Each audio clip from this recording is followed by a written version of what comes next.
Oi, meus amores do sexto ano, tudo bom?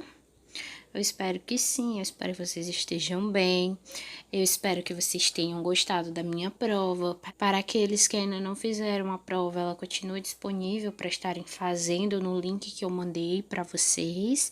E vamos lá, né? Hoje eu vou fazer uma pequena introdução, revisão, na verdade, sobre radiciação e potenciação, que foi o nosso último assunto. Aí agora estou passando para fazer a releitura para vocês relembrarem. Então, o que é potenciação? A potenciação expressa o número na forma de potência, quando um mesmo número é multiplicado diversas vezes. Podemos fazer a substituição por uma base, o número que se repete, no caso, elevada a um expoente, ou seja, o número de repetições que aquele número vai ter. A fórmula geral é essa, A elevada a n, onde esse n são n fatores, ou seja, são vários e vários fatores iguais. Esse n representa qualquer número, certo? Qualquer número que eu possa ter. 1, 2, 3, 4, 5, 1 milhão, etc. E por aí vai. O A da mesma forma. Então, por exemplo, eu posso ter 2 elevado a 3. Então, o A vai ser o 2 e o N vai ser o 3, que é a quantidade de repetições do número 2, por exemplo. Então, a gente vai dar uma revisada nas propriedades da radiciação. Toda potência com expoente igual a zero, o resultado será sempre 1. Toda potência de expoente igual a 1, o resultado será a própria base que a gente vai ter. Quando a base for negativa e o expoente um número ímpar, o resultado será sempre negativo. Quando a base for negativa e o expoente for um número par, o resultado será positivo. É aquela história do jogo de sinais, por isso que no par fica positivo e no ímpar fica negativo. Quando um expoente for negativo, inverte-se a base e muda-se o sinal do expoente para positivo, certo? Aqui vai tornar geralmente em uma fração o número que está sendo feito, tá? Geralmente, mas pode ser que existam casos que não, é claro. Nas frações, tanto o numerador quanto o denominador ficam elevados ao expoente. Ou seja, se eu tiver uma fração dentro de um parênteses e tiver elevado a, por exemplo, 3, tanto o número que está em cima quanto o número que está embaixo, eles devem ser elevados ao valor, no caso 3, no nosso exemplo, tá? Não pode ser só um dos números, é os dois, sempre. Multiplicação e divisão de potências. Então, na multiplicação das potências de bases iguais, mantém-se a base e soma-se os expoentes. Ó, o genérico. Não vou apresentar exemplos, porque isso aqui é só uma explanação novamente do assunto. Na divisão das potências de bases iguais, mantém-se a base e subtrai-se os expoentes. Sempre o expoente do numerador vem primeiro, depois o do denominador. Quando a base está entre parênteses e o outro expoente fora, ou seja, é o chamado potência de potência, mantém-se a base e multiplica-se os expoentes. Ó, tiver assim, um em cima, um dentro do parênteses e o outro fora, que é o potência de potência. Aí você vai pegar os dois expoentes e vai multiplicá-los. Agora um exercíciozinho. Em um sítio há 12 árvores. Cada árvore possui 12 galhos e em cada galho tem 12 maçãs. Quantas maçãs existem no sítio? As alternativas são: letra A, 144, letra B, 1224, letra C, 1564, letra D, 1728. Então, vamos à resolução. temos uma potência onde o número 12 é a base e o número 3 é a quantidade de vezes que a base se repete. Vamos tomar como exemplo uma das árvores, tá? A gente só vai usar uma árvore. Em cada um dos 12 galhos de uma árvore encontra-se 12 maçãs, ou seja, 12 galhos vezes 12 maçãs, 144. Isso em uma árvore.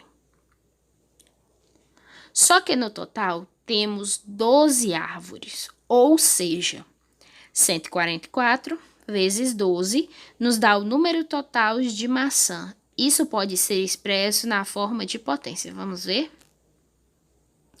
12 vezes 12 vezes 12, que é igual a 12 elevado a 3, que é igual a 1728. Ou seja, a resposta é a seguinte. Portanto, o sítio apresenta 1728 maçãs, tá? Radiciação. A radiciação é a operação oposta da potenciação. Ao elevar um número ao expoente e extrairmos a sua raiz, voltamos ao número inicial. Aqui é só como são os componentes da radiciação, né? Temos o índice, o radical, o radicando e a raiz, que é a resposta, tá? As propriedades. Se o radical possui índice igual ao expoente do radicando, a raiz será igual à base do radicando. Vamos ver o exemplo genérico. Se eu tiver, raiz n de a elevado a n, eu posso estar, digamos assim, cortando os n's aí e ficar somente o a. A raiz não sofre alteração se multiplicarmos ou dividirmos o índice do radical e o expoente do radicando por um mesmo valor. A raiz não sofre alteração se multiplicarmos ou dividirmos o índice do radical e o expoente do radicando por um mesmo valor. Vamos ver o exemplo genérico. No exemplo genérico, na multiplicação, nós temos o seguinte. Raiz de n vezes p de a elevado a m vezes p. Observem aqui que eu cortei, né? Vamos usar essa expressão para ficar de fácil entendimento. Que eu cortei o p de ambos os lugares, tanto do índice quanto do expoente do número. Aí me restou quem? Me restou a raiz n de a elevado a m. Na divisão eu fiz a mesma coisa, Raiz de n dividido por q de a elevado a m dividido por q. Eu eliminei, né, digamos assim, o q e eu obtive apenas a raiz de n de a elevado a m. É assim que eu posso estar, digamos, eliminando. Mas lembrem-se que, no caso da multiplicação, o valor que eu estou eliminando é o P, ou seja, é o mesmo número, tanto no índice quanto no expoente. A mesma coisa vale para a divisão. Então, essa terceira propriedade. O produto de radicais do mesmo índice é igual ao produto dos radicandos.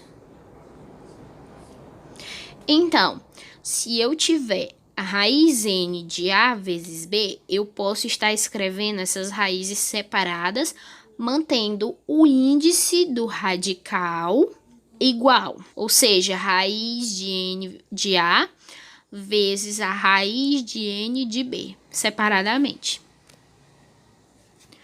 O quociente de radicais do mesmo índice é igual ao quociente de radicandos. Eu posso estar escrevendo, tanto se vale para multiplicação, vale para divisão. Eu tenho, nesse caso, a raiz de n de a sobre b, e eu posso estar escrevendo igual a raiz de n de a sobre a raiz de n de b. Raiz quadrada. A raiz quadrada é uma operação inversa das potências de expoente 2, ou seja, o número x elevado ao quadrado é multiplicado por ele mesmo, gerando um resultado y. Portanto, a raiz quadrada de y é x. Quando o resultado da raiz é um valor inteiro, esse número é chamado de quadrado perfeito. Então, aqui eu já tinha mostrado para vocês o radicando, o índice, o radical, a raiz de A. Nós vamos focar aqui, ó. Raiz quadrada pode-se omitir o índice, ou seja, tanto faz eu escrever 2 raiz de 16 ou só colocar raiz quadrada de 16. É a mesma coisa, eu posso tirar o númerozinho 2 dali, não é obrigado. No caso, raiz quadrada de 16 é 4.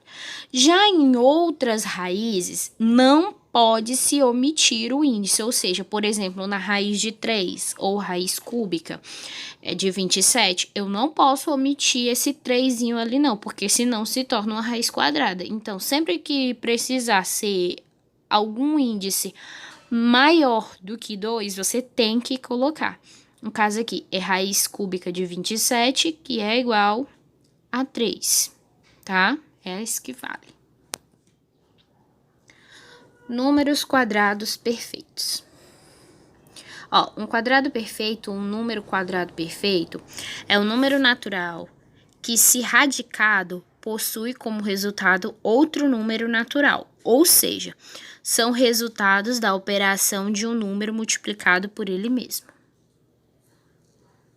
A definição de um número quadrado perfeito também pode ser entendida como um número natural inteiro positivo, cuja raiz quadrada é também um número natural inteiro positivo.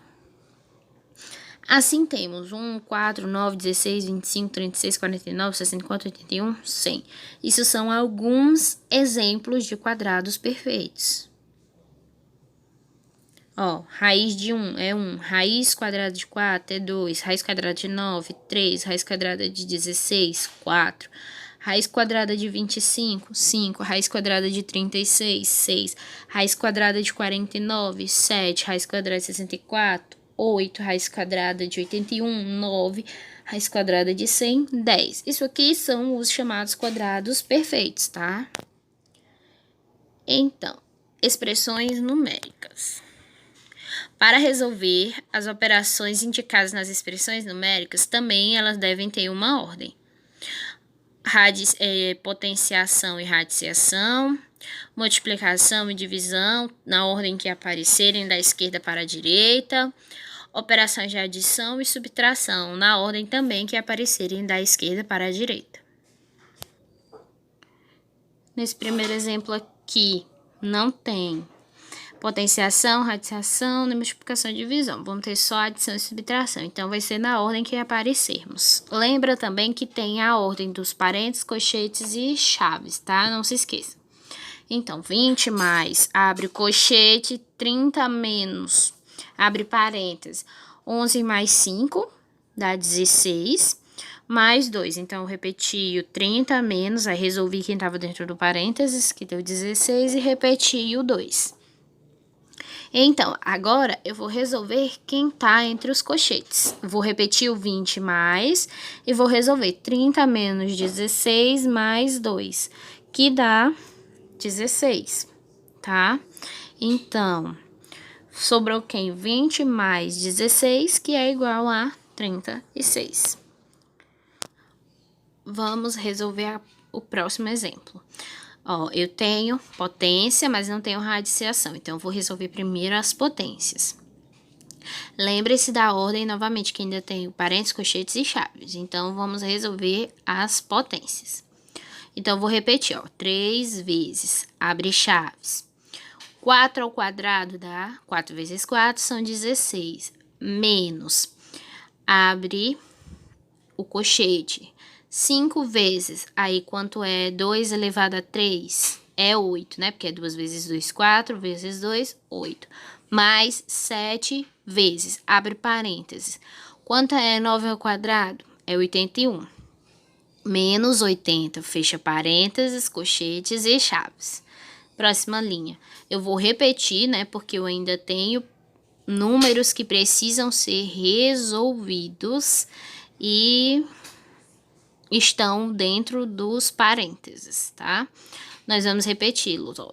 3 vezes, abre chaves, 16 menos. Aí agora eu repito 5 vezes 8 mais 7 vezes. Aí eu tenho que subtrair 81 menos 80, que dá 1.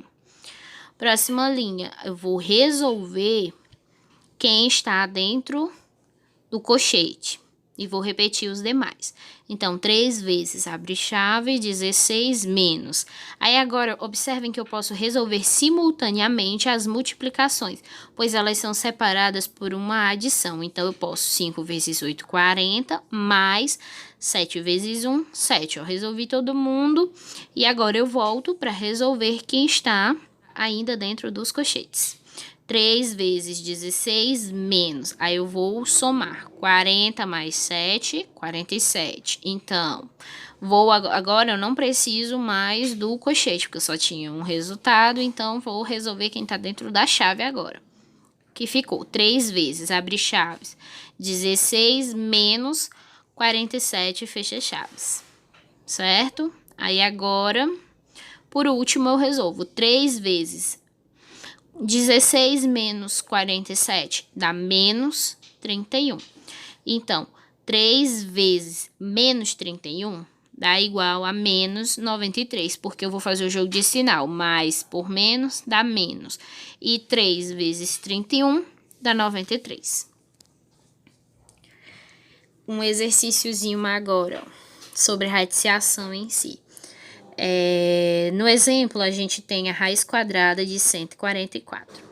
Como que eu chego nisso? A gente vai fatorar o 144, que tá bem aqui do lado da fatoração, por 2, que dá 72, por 2, que dá 36, por 2, que dá 18, por 2, que dá 9. Aí o 9 já não pode mais ser divisível por 2. Eu vou dividir por 3, que dá 3, que divide por 3, que dá 1.